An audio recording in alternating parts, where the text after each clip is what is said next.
Three ways that you know that you haven't forgiven and that your unforgiveness has now become bitterness in your heart.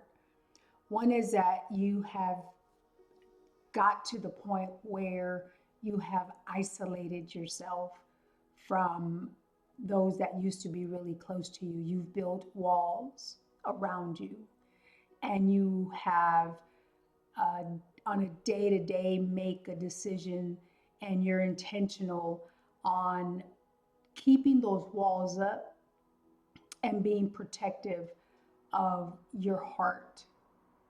And the other way is that not only have you isolated yourself and not only are you experiencing the bitterness and what have you, but you are also insecure, because that's what isolation does, is that you begin to feel that everyone is against you. And that is that victim mentality that is the result of unforgiveness. Because when we don't allow our hearts to be healed, when we don't take the time to recognize that we need to be made whole, and that we must forgive those who have offended us, when we don't realize that and we allow it to go day in and day out, month after month, year after year, it becomes bitterness. You begin to lay that foundation of that starts off with fear, insecurity. You don't trust anybody.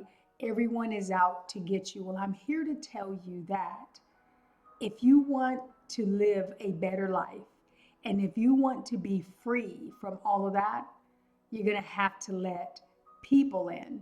And most importantly, you're going to need to let Jesus in. He is the only answer. There are so many people today who are walking around being bitter, mad, angry, yet they take the side of being a victim, not realizing that they're the victim of their own imagination, because not everyone is against you.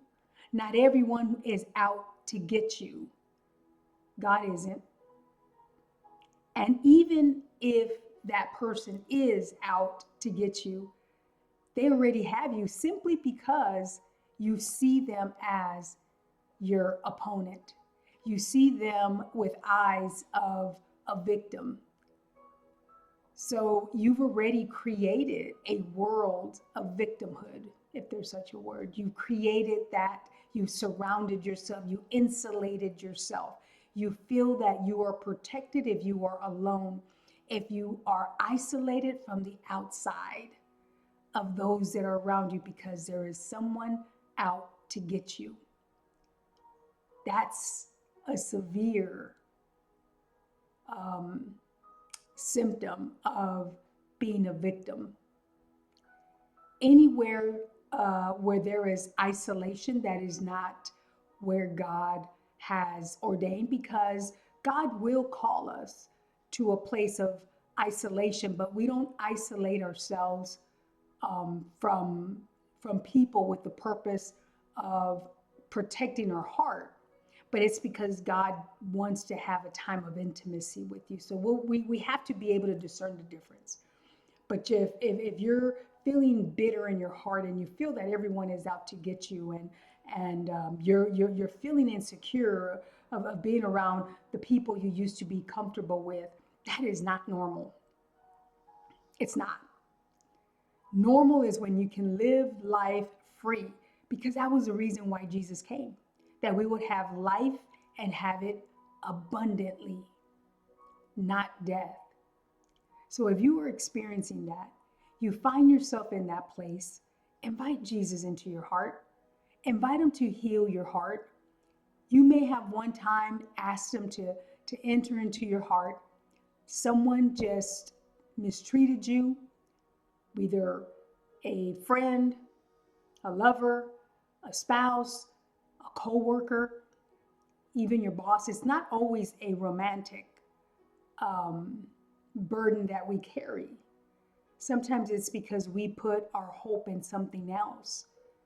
We put our hope in our career. We put our hope in things of here on earth.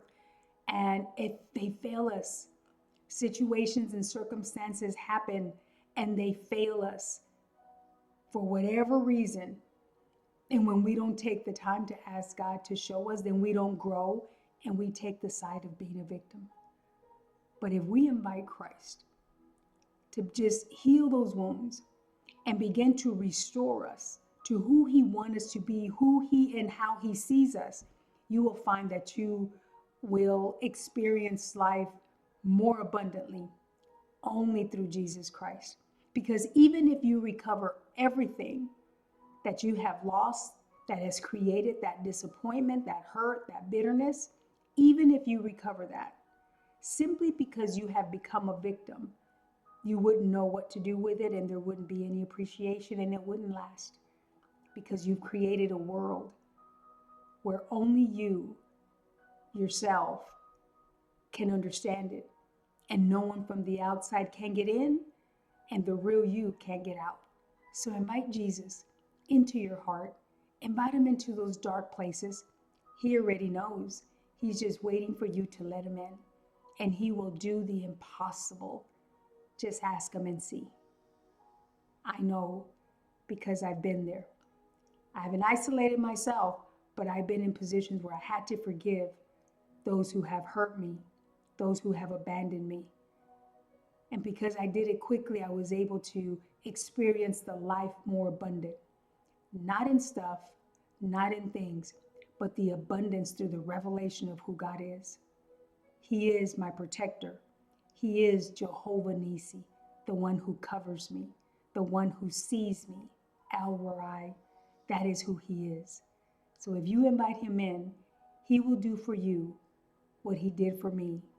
Even if it looks different, the end result is that you are made whole. God bless you.